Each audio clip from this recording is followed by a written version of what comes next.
Halloween has come to an end, and so has Dollywood's Harvest Festival. Dollywood is now ramping up for the Christmas season, which they go all out for, and it is amazing. Videos to come on that in the future, but don't overlook Harvest Festival. It's a fall Halloween event along with the Great Pumpkin Luminites, which is basically different, but it's part of the park for the event. The Fall Festival is a family event, Dollywood a family park, so it makes sense it wouldn't be scary, and it's not. That's not a knock on it. It's a good event. Dollywood knows its audience and caters to it well. I'm a coaster enthusiast.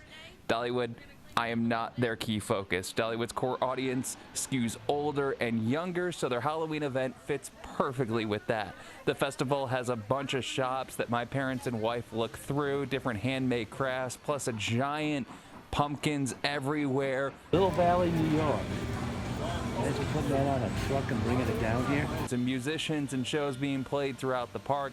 The decoration and pumpkins everywhere are great. I showed some of it being set up in my first Dollywood video. If you've missed that, I will leave a link in the description below. Dollywood does a great job setting up the non-scary Halloween scene, and the scene itself comes alive at night. Seeing the park in the daylight versus the night, you can completely see the difference and just how pretty it is in the nighttime, and the nightlight setting takes on a view and life of its own. This is a same ticket event, so you don't need to buy an extra ticket for the event, which honestly makes sense. As great as it looks at night, it definitely wouldn't be something myself or I think many people would buy a separate ticket to attend.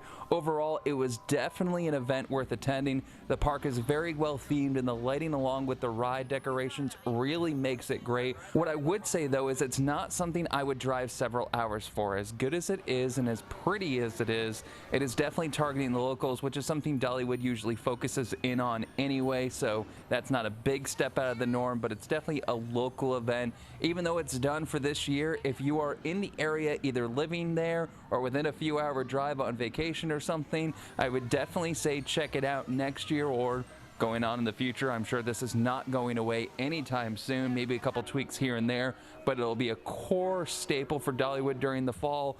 Or if you're like my parents, you can drive 13 hours for it, because they did that last year and they did it this year. They say to see me, but I feel like it was more to see Dollywood. Honestly, only negative I had on this trip was lightning rod was down for the third straight visit. If you missed my lightning rod review and the explanation of why it's down, you can watch that video also in the description. Thanks for watching, and don't forget to like and subscribe.